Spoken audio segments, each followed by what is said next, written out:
welcome to yet another episode of the You Can Be Anything podcast. It's been a fortnight already.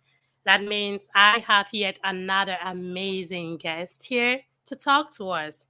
Today, our guest is someone who is on the journey of changing the perspective of young people who have migrated to other parts of the world. Today, we are going to focus more on the US because that is where he currently lives. And this person I'm talking about is Gabriel Njinimbot. Gabriel is a Cameroonian who hails from Balinyonga in the Northwest Region of Cameroon. He's here today to talk to us about his journey, about his experiences in life so far. Thank you so much, Gabriel, for accepting my invitation.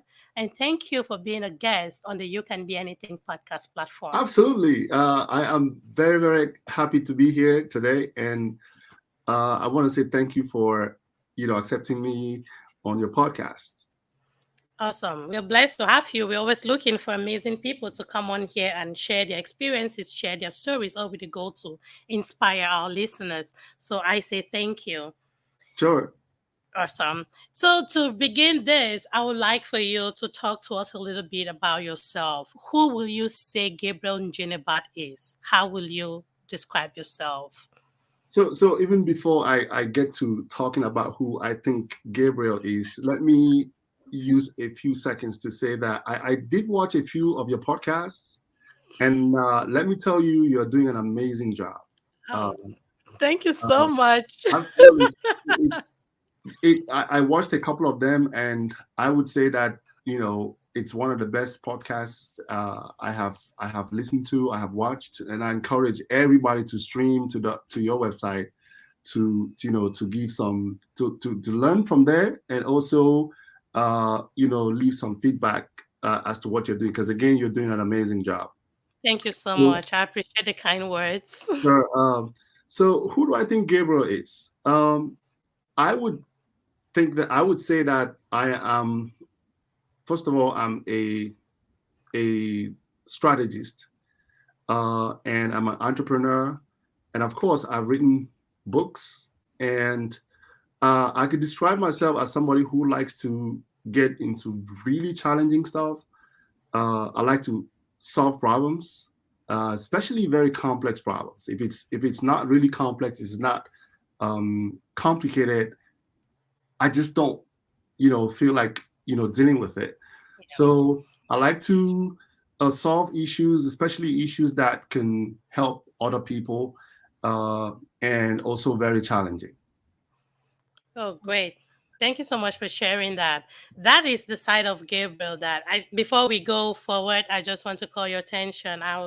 Gabriel is a writer, so I just read his book. I'm not done with it yet, but in that book, he talks so much about his family. And one of the things that my guests normally like to talk about when they come here is to remind us that, hey, I'm a daddy, I'm a wife, I'm a husband, and I'm all of that. So Gabriel has amazing kids, 3 kids. Yes. I read about them in the book. And yes, just wanted to tell you that I know about your kids. So thank you. Yes. Awesome. Great.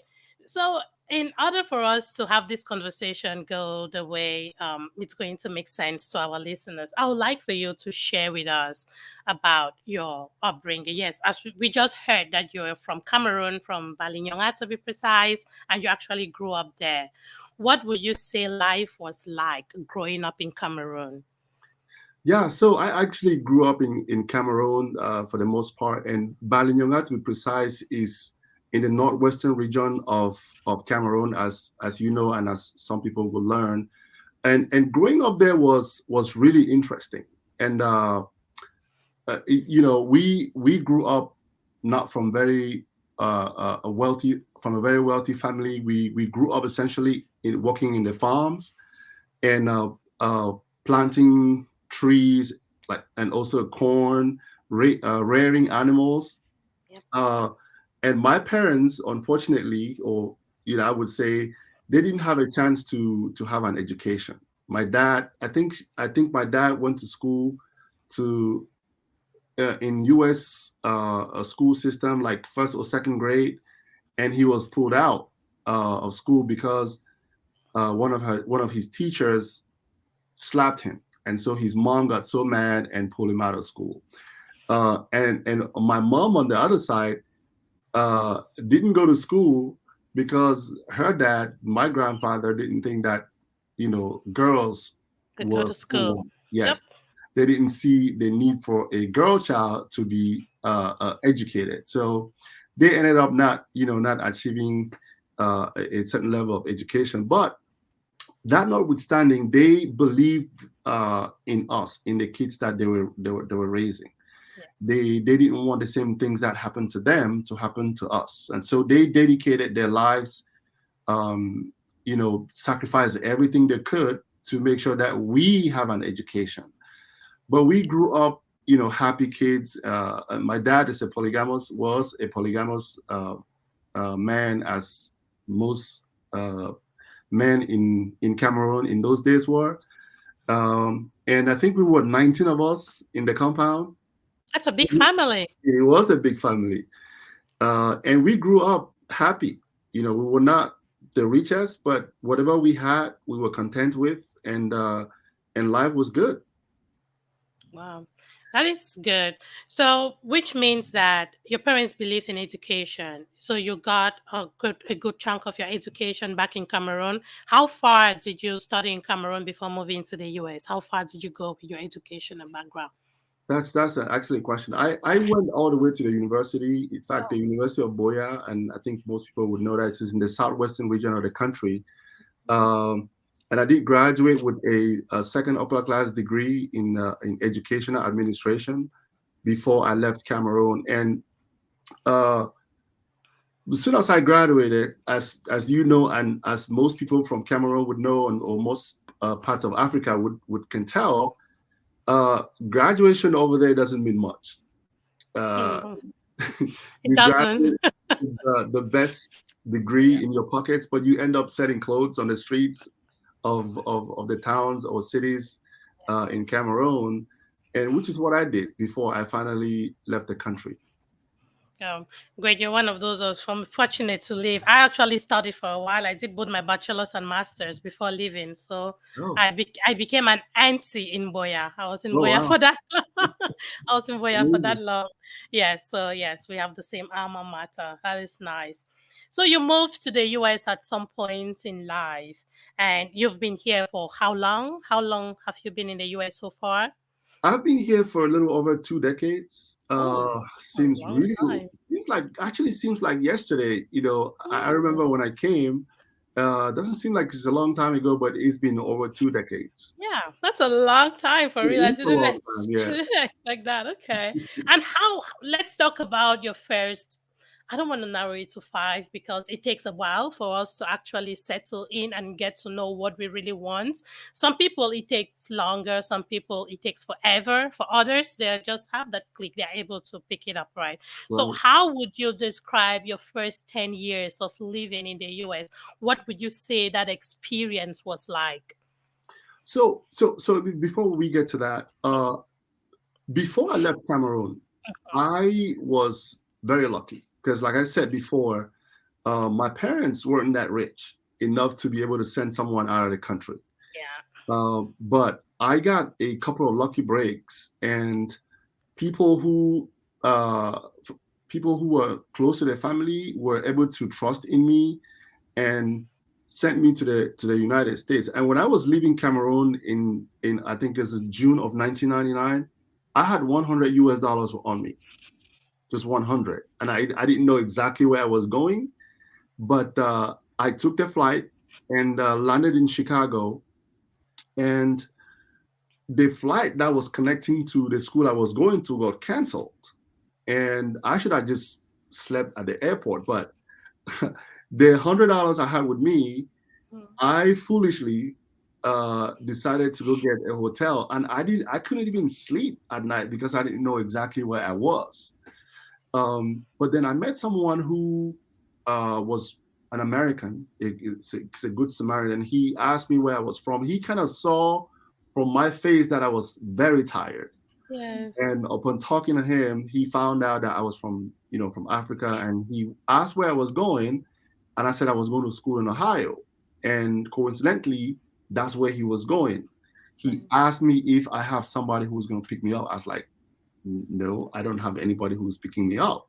Like, well, how are you going to get to the airport? I was like, I have $20 with me. He said, that's not going to get you from the airport to your school. But he was gracious enough to give me a ride to school, and the school was closed on that Sunday. And he asked me if there is anybody that's close by that I know of. And the closest relative I had at that time was here in Washington, D.C. He paid for my bus fare and gave me 20 extra dollars to eat on my way down here. That's nice. That Yes. was nice. There are still good people in the world, Absolutely. guys. Yeah.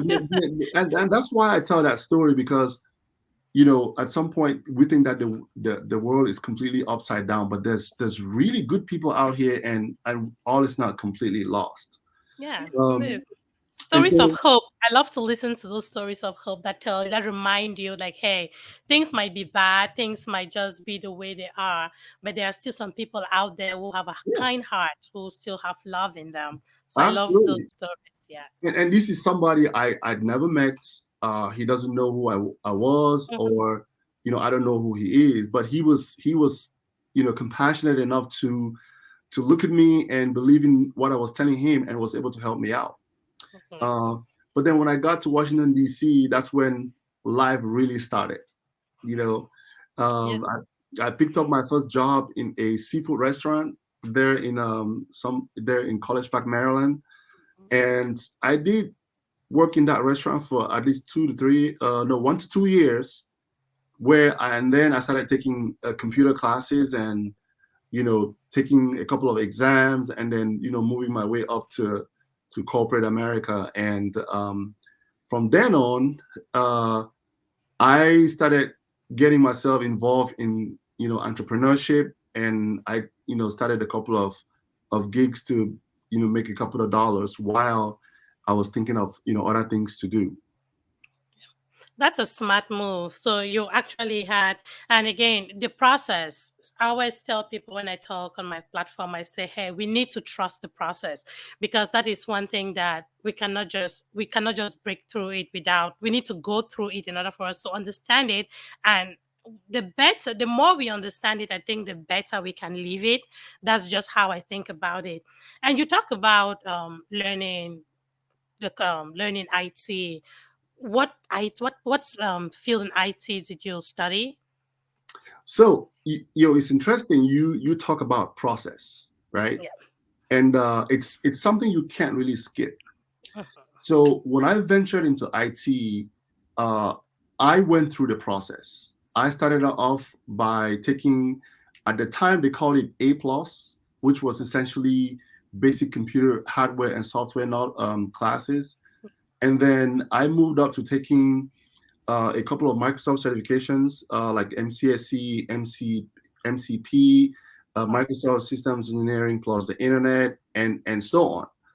And then after that, I took a database classes like Microsoft SQL Server, and then I took Oracle classes, and then and a whole bunch of other computer programs that I learned, and that's how I slowly but surely moved into the corporate world in IT. I worked for a good number of companies, including local and federal and state government. oh, great. Yes. When you talk about your journey, you talk about how you learn these things. If you don't mind, please, can you talk a little bit more on how this was for you? Did you have to go to college? Do you have to go to some university to go learn these things, or did you learn on your own? Was this some kind of self education, or did you have to go get tuition debt to learn these skills? That's actually a very good point. I there was no way I could have gone to any kind of school to learn all these computer programs. I say this because I came into the country with $100, right? And I worked in a seafood restaurant as a waiter, and I bought tables and clean dishes and things like that. Not enough to put you in any school. Yep. Now, I took the first few courses there were crash courses for 3 months, Mhm. which was the A plus class. And then after that, I had to do all self-study.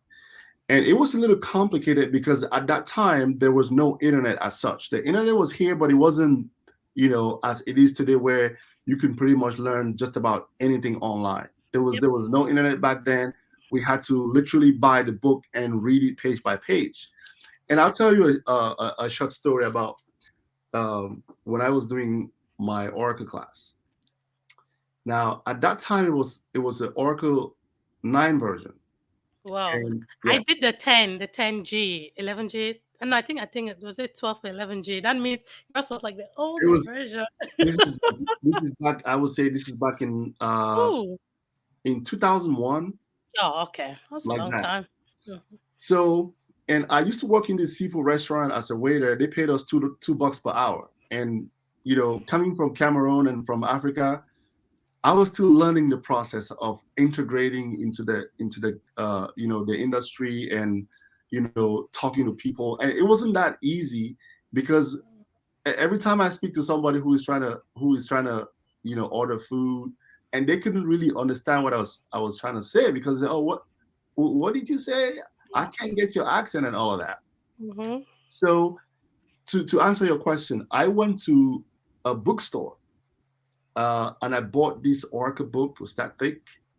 As a matter of fact, it was about 1,000 pages. And I locked myself in a room for a month. And I read the whole thing back to back, page to page. And interestingly, I still have a summary of the book I read almost 2 decades ago with me, because I really want to keep that as a legacy to see the process I went through. And then and the 30 days in which I read this book, it was still within the time frame where you can actually return the book, and you can get get a refund. Get a refund. Yes. And it was because I was so broke, I couldn't find a way of of surviving if I had to lose $80 just like that. So the book was still intact. I made a summary of it, and I went back and that was smart. That was smart. Yeah. Yeah, and so that's the same thing I did with a lot of my computer programs. They were all self-study, and it's something that people can do nowadays. You don't really have to go to a brick and mortar class to take these computer classes because everything is online nowadays. Yeah, I'm happy you responded to that question. I brought it up because you did this years ago, like so many years. You said 2001. And again, and again, we're in 2022. And every day when I come on, I'm like, hey, we need to get smart. We need to get smart in the way we are learning. I'm not debunking university degrees and stuff like that. But if you have something that you really like to learn, everything is on the internet. IoT has taken over. So I always like to encourage people to like, hey, if there is something that you like to learn, find it online. You don't necessarily need to go get another bachelor's or another master's to become an expert. So I'm happy that you brought that up. I'm very... I find a lot of similarities as you're talking. When I came here, I worked in a seafood restaurant, busting tables and doing all of that. But man, the truth about it is I made a lot of money there. I did not have a lot of expenditure, but I was able to buy my first car from just busting tables. And being me, I was a very lovely person. I would play. If you don't understand my accent, I ask you like, hey, which one should I use? So I made a lot of tips. I think I can actually break through the system. I was able to make a lot of tips. I had really good tables. I made a lot of money from that restaurant. So again, I'm happy that I have somebody. I'm talking to someone that I share experiences with. So that really makes me excited. It's not just computer classes that we can learn online. As an entrepreneur, for anybody who is into business or is trying to jump into business, there's a lot of research that needs to be done, especially in this country, to do just about anything, right? And sometimes when you ask for information, it's not forthcoming. So I always encourage everyone, you don't need to ask information from somebody. Just go online or go to whatever company or city or website you're trying to do business in and find out that the information is all public, So that's a good point. It's out there. That's a good point. And yes, point of correction. It's not only IT that you can learn by yourself. You can learn any other skill. It just happens that I tend to talk more about IT because that's my field, but there are Correct. tons of other fields that we can learn smartly, like on our mobile phones, on our computers, without necessarily going to class. So I'm happy that you have the same experience and you're sharing that on the Yeah. platform today. If the young people were to spend so much time as they do on Facebook and on Instagram to learn other things, I guarantee you they will be, the Yes, options will be limitless for them. I agree. I Yeah. agree with that so much, so much. Now, okay, we've spoken about how you left Cameroon and your experience so far in the US and how you did what you had to do to get to where you are today. Please, can you talk what now? So what's up? What's happening? What are you looking forward to? What makes you want to wake up every day in the morning? What's the exciting thing in your life now that you're considering that you're a strategist as you describe yourself and you're somebody that is always looking for those difficult puzzles, those difficult things to put together? What are you working on recently that you would like to share with us? Yeah. What wakes me up every day is to find out anything I could do that can help the next generation of young people. Anything that could better society, anything that could better the community. Uh, I like to build systems. I want to work with communities, with uh, uh, uh, any group I can find that can help to change the status of, let's say, educators, or those who are fighting for the environment, or those who are fighting for social reforms, or those who are fighting for the injustices of the justice system in this country. Those type of things are what excites me nowadays, because I feel like, you know, based on the fact that where I am at today is as a result of people whom I don't know, who in some way, shape, or form helped me to be what I am today. I feel like, I have to look for a way to give back to the community, to give back to society, uh, in some way that can be impactful to them or the community or the world. Now, there's a whole lot that I'm working on, and I'm going to reserve that for later. Awesome. That's good. Just the summary of it, just an idea, just bringing up that idea is already Yes, exciting for anybody who definitely listen to this. I'm sure they'll be reaching out to say, "Hey, Solange, did you talk to him again? What is he up to?" And that time will right, come. Thank you so much. absolutely, Yeah. At this point, I happen to have read one of your books, From Meager Beginnings, and right, so, my dear listeners, if you're watching this online, I just added the book, the title of the book, and you can also get it on Amazon. It's called From Meager Beginnings by Gabriel Njinimbot. I read this book, and again, one on the cover page, it talks about dedication, it talks about persistence, it talks about consistency. Please tell us a little bit about this book.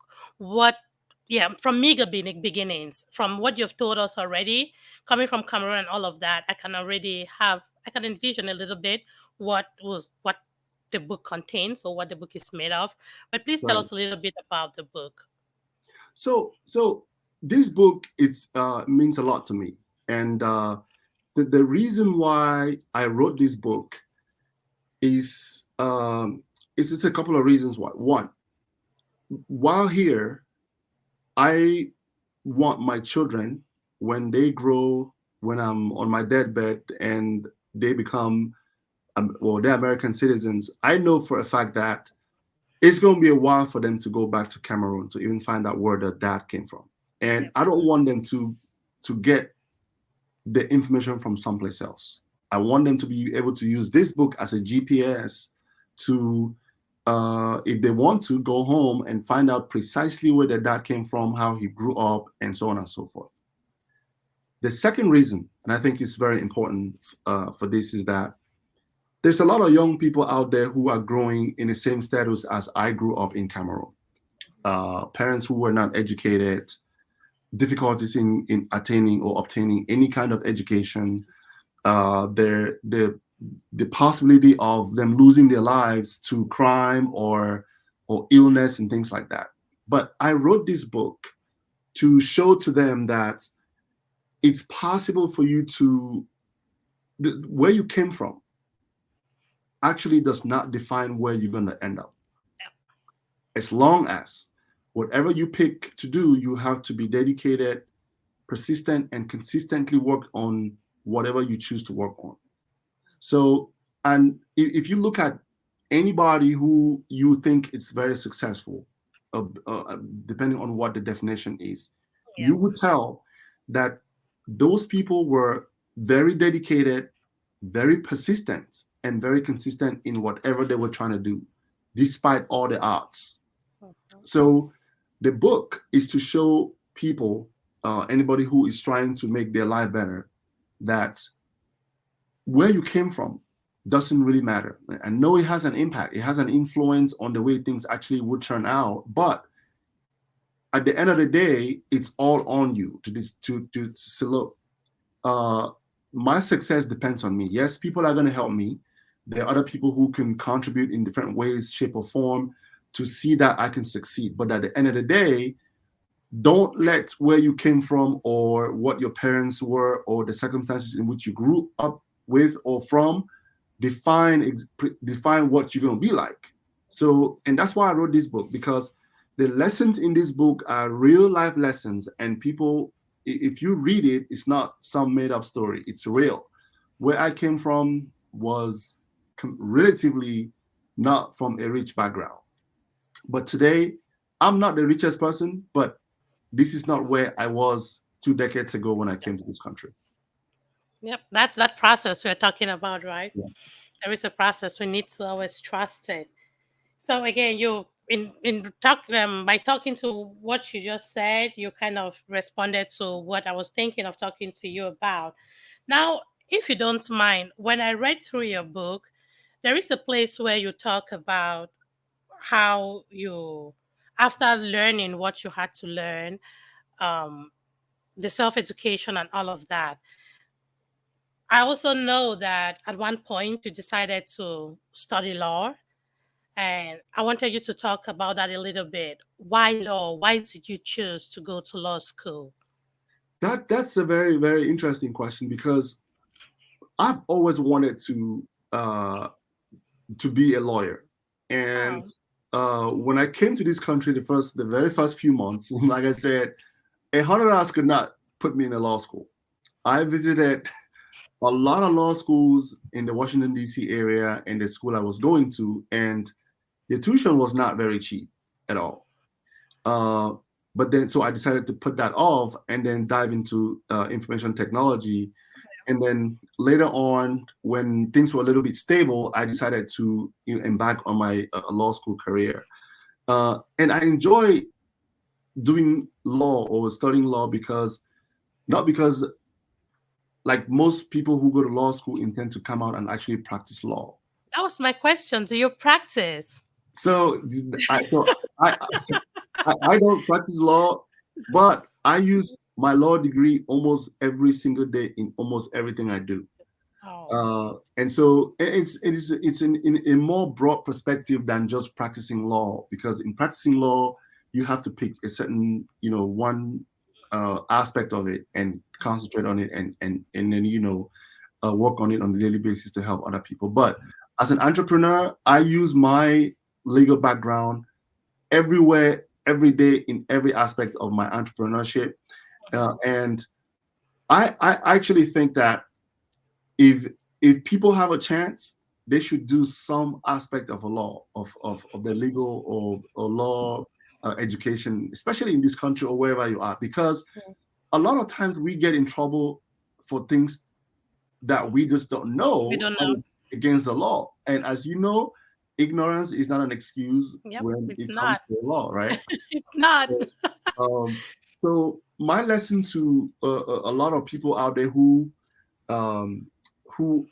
because and sometimes people get scared when they hear about law school, right? But it's not something to really be scared about. It's just like everything else that requires dedication, persistence, and consistency. Yep. and then and you can do it. So I as a strategist, I thought that I needed that law background to be able to do the things I like to do. Yeah, and you're an entrepreneur. You own a couple of businesses, and I was reading through your book. I was like, "Wow, how do you?" I think I've been to your ballroom in the DC area. Somebody had I think my sister had a party there, and I was there, and Right. that was beautiful. And to think that you are in the corporate world and you still own all these small businesses around. And I read about the U-Haul franchise. I was like, "Wow, what is it that you don't do?" That Yeah. was just, and again, I find it very inspiring because the truth is, when people hear about, again, this is me going back to my tech world, right? When people hear about tech jobs, we talk and say, hey, tech people make six figures, tech people make six figures. First disclaimer, not all tech people make six figures because a lot of that goes out there. And because even if tech people make six figures, there is a tendency that we get comfortable. Oh, I make six figures and just settle. When there is a lot more out there that we Okay. can do. And you are just that example. And to think that when I read through your book and I saw all the things that you're doing, I was like, whoa, this guy is in tech. He has a big family. At the same time, he owns all these businesses that he's running. I found that really inspiring. And again, that's one of the reasons I was really excited to have you come on here and talk, because I have people listening who have just settled in life, right? Both the young and the older people. I have young people who have come to America and they believe that America is doing them a favor by paying them $30 an hour. They feel like, oh, the world has to come down. Life is good, right? Yeah. Forgetting that there is more to us than all of that. We deserve more. We know more. We are intelligent people, and it is boundless. Right, you can do a lot of things in this country. There's barely any limits. Yes, we are Black people, but Black people go far, right? I don't just want us to settle and say, hey, because of where I come from, because of my accent, because I'm not American, I can't do this. So you're just an example of that kind of person. And I'm happy that I had you on the platform today. So sometimes when I talk, people think that I'm just talking because Solange talks. But when I have people like you, I'm so excited because it is like real life examples Yeah. of, hey, you can do this. So I really appreciate you so much for that. I think that we live in a time and place in the world where uh, people who 20, 50 years ago did not live in. We live in one of the best times in this technology, and not only that, we are very smart people, right? As long as you can lead, you could see, you can talk, and you can breathe. There's a lot that we can do, as individuals. But like you rightly said, we shortchange ourselves, right? We get comfortable and think that, if we make six figures or even more, or even, you think Even that that's seven. the end of it, right? But you can see that billionaires don't sleep, right? Why would you somebody who makes $30 an hour feel that comfortable, right? Yep. And not only that, in this country, the one thing that limits us is us, right? But we tend to blame, somebody else for the things that we did or we didn't do. But and also statistics show that we use less than 5% of our brain power. It's less than 5%, right? Which what happened to the rest 95%? So which is why I get bored when if I have to sit down and do just one thing, you Yeah. know. So I use my time very effectively, and that's why I was able to run a franchise company, a U-Haul franchise. I had a computer school. I taught computer classes. Oh, wow. I was a notary. We had a used tire shop, and we had ballrooms. Oh It's my just, God. and at the Oh same my God. time, I was in law school, and all of Wow. these would, you know, creating time for the kids and the family to also balance things up. And I say this to say that we are just too powerful and don't know it. So, I mean, you have people in this country who don't have arms and legs. There's a kid out of Ohio. He is a wrestler and he has no legs. Yeah. And there are motivational speakers and people who have no arms and no limbs, Mhm. but That's not an excuse for them. What is our excuse? What's That's our true. excuse? And if we in the United States, for example, are complaining, right? We come up with all these excuses. What do I want to tell the child in Bali right now? That's What do right. you want to tell the child in some remote part of Kenya right now, Yeah, who that's right. basically don't have a fraction of what we have in this part of the world? Yep.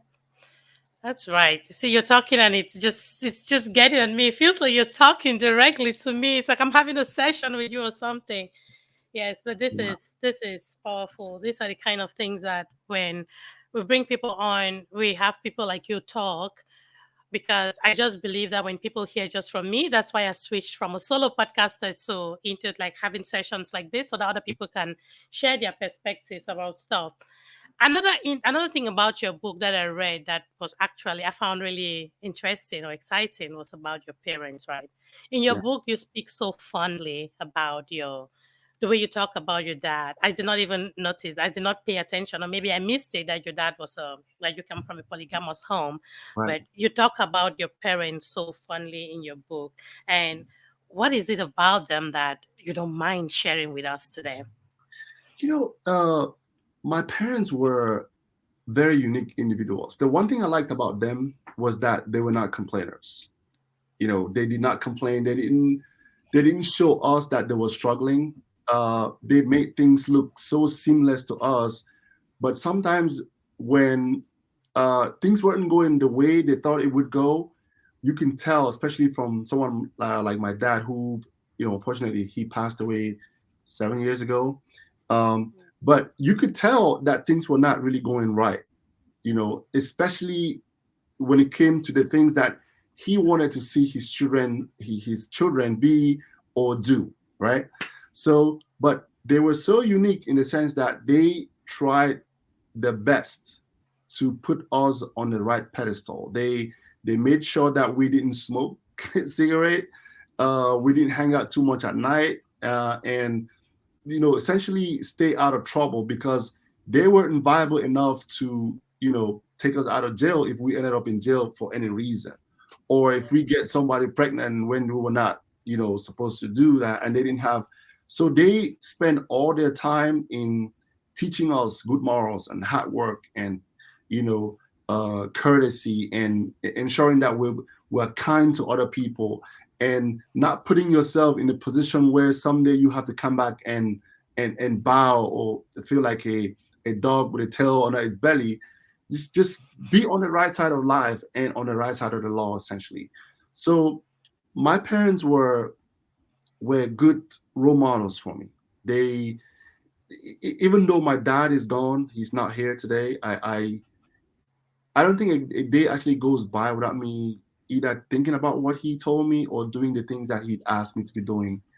And my mom is still here, and she we used to refer to her like the strategist of the family. She knows how to plan things out, and look at things in the future, and execute them. I think that's one of the people who taught me how to do things, and also try as much as possible to become a strategist in doing different things in life. So they were very, very good. They are My mom and my dad were very good role models for me, and my dad's legacy in my three kids that I have today. And I'm so grateful for them. May he so rest in peace wherever he is. I'm sure he's either watching or listening. Amen. And He can and hear and you. yeah, everything I do nowadays is for them. You know, Well, thanks to them. yeah, That's nice. When I hear you, when I read about your parents, I was like, yes, you come from that typical African home, Cameroonian home, right? My right, mom didn't, she was also pulled out of school for the same kind of reason, like your dad was. But one right, of her vows in life was that all her kids, even the kids that passed through her house, as maids or as anything, went to school. So yes, she successfully educated all seven plus of us. If because she told herself that, hey, if I did not get the chance to go to school, my children, no matter what, who go to school. And I always thank God every day for that grace of being her daughter. Yeah. And my dad, a retired teacher, I was talking to the other day, and he told me that my dad Yes. was your teacher. And I found that really Yes. exciting because Yes. that man is one to reckon with. He is just a strict man that actually made me who I am today because of how strict he was. And Well, I can like, attest to that. I can attest to that because I spent, I think, 2 or 3 years listening to him every single day. So I can attest yeah, to that. yeah, Yes, very strict guy.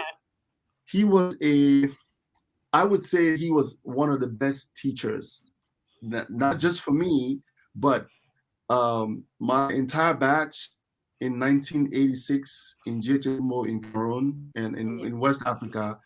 Every single one of them remembers Mm, him because of yeah. the way he thought passionately, and his voice so commanding and so sound that even if you were asleep, You wake up. you would Yes. wake up and it would resonate in your ears like, you cannot forget what this guy was teaching us. So Yes, Pache, he's one to reckon with. When you talk yes, about your parents, whenever I bring anybody up that talks about, I'm like, oh, I'm so grateful that I still have mine. I can still talk to him and see him and just give God the grace that I was brought up by such an amazing person. So yes, we give thanks to our parents for all what they did. No matter how little they had while we grew up, they gave their all to make sure that we get to where we are today. So we are grateful for that. absolutely. Yes, Gabriel, you are on the You Can Be Anything podcast platform. And on this platform, there is one thing that people don't get off without doing. And that one thing is being able to talk to my guests, because there is someone listening to you and I now that just wants to hear something that will make them believe more in themselves, that will just make them want to wake up tomorrow thinking better of themselves, or saying that, hey, you know what? I used to think this was the best I can do. After listening to Gabriel talk today, I can do more and I am out there. So please, I give you the mic now to just throw some words of advice to someone out there that might just need it at this time. Oh, absolutely. Hey, if you're listening to this podcast, I will have to Mhm. tell you, I'm looking at you in the face and telling you, look, there was a time in my life when I thought that the world was going to come to a complete end, a screeching end. But just the sheer aspect of dedication, persistence, and consistency that I have in me, everything came to pass. So I want to tell you today that if you have anything you're working on, be it an examination, be it a career, be it your be it a project, whatever you're working on, do not give up on it. That's number one.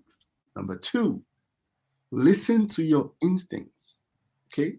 And let me say what I mean by that.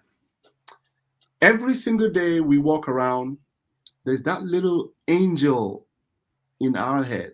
It's a little tiny voice angel that tells us what to do, right? But 9 out of 10 times we ignore it. Listen to your instincts and follow through with it. That's number two. Number three, believe in yourself. Believe in yourself. Don't let anybody tell you or talk you out of your dreams. I don't care if it's me, if it's Solange, or if anybody else. Don't let anybody talk you out of your dream, because guess what? It is your dream and nobody else's dream. Nobody knows you as much as you do. So how could I talk you out of your dream?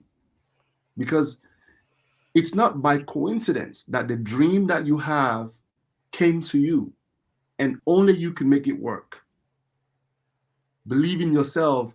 And finally, do not let where you came from determine where you are going to be. That's the Wow. summary. But it's more, I could go on with this on and on, because you see all Wow. these books behind me, they're all Yes. motivational books. I could go on for hours and hours. There's This one is good. one of them is missing, but yeah. Oh, wow. I bet you guys, I'll be bringing Gabriel again for another episode because I bet there is a lot in him that we need to take out, right? And the best way to get this information now, yes, he has written them in books, but sometimes we want to listen to him talk so we can ask him specific questions. So yes, look forward to another episode with Gabriel because I bet I'm he's more gonna than happy. say yes. Right? I'm more than happy to. Yeah. I'm So excited. awesome. If anybody were to reach out to you, where can the listeners find you? I have the book. I'll add your book. The one again. I have one. That is the one I was reading from Meager Beginnings. That's gonna show upside down, or however it shows, since it's mirrored. But Yeah. from every indication, you have other books. Yes. Where can all of these books on Amazon or? Yes. All of these books. I have 1, 2, 3, 4. There's another one I couldn't get a copy of it today, but all of them are on Amazon. Okay. And they're also on gabbysbooks.com if you want to Oh, purchase it from there. And of course, I am on Twitter as Gabriel Njinimbot and also on Facebook. okay. Yeah. And you can send me emails through my website. Sorry, and on Facebook, and I'll be able to respond as quickly as possible. And I'm looking forward to having many of these podcasts. And if they have Yes. questions they want to ask you, or let me come on again, I'm more than happy to do that.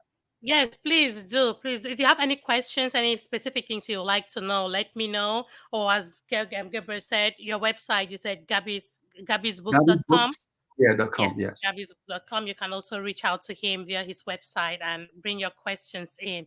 I appreciate you so much, Gabriel, for taking all the time to come talk to my guest and I. Absolutely, it's a As pleasure. I say, just talking to you, there is need for me to have another episode with you. And so I'll be reaching out to you for that episode part 2, because I Sure. know that there is a lot in you that my listeners would like to hear. I appreciate your time and thank you so much for coming. Thanks for having me. Sure. It's been a pleasure. Awesome. My dear listeners, thank you all so much once more for spending some time with me today on the podcast. Thank you for having Gabriel and I. Again, as you know, if you love what you see, kindly leave a review. Yes, I get the messages, I get the phone calls, but most importantly, I would love for you to go write some written reviews. Go write some reviews on the website, on Google, on Apple Podcasts, on Audible, because that is how I'm going to reach more people, right? That's how the audience grows. And if you are not yet following the podcast page on Facebook, please kindly follow the You Can Be Anything podcast page, both on Facebook and on Instagram. And in order for you to watch this video, you're going to have to subscribe to Solange Che, which is my YouTube name for this podcast. It is available on the podcast platforms, but the video is also available on YouTube. I thank you for your support. I thank you for trusting me. And Gabriel, I thank you for believing in me, accepting to come to my platform. Well, That's absolutely. because you believe in me. I thank you Yes. all so much for your support. You're Stay doing an good. amazing job.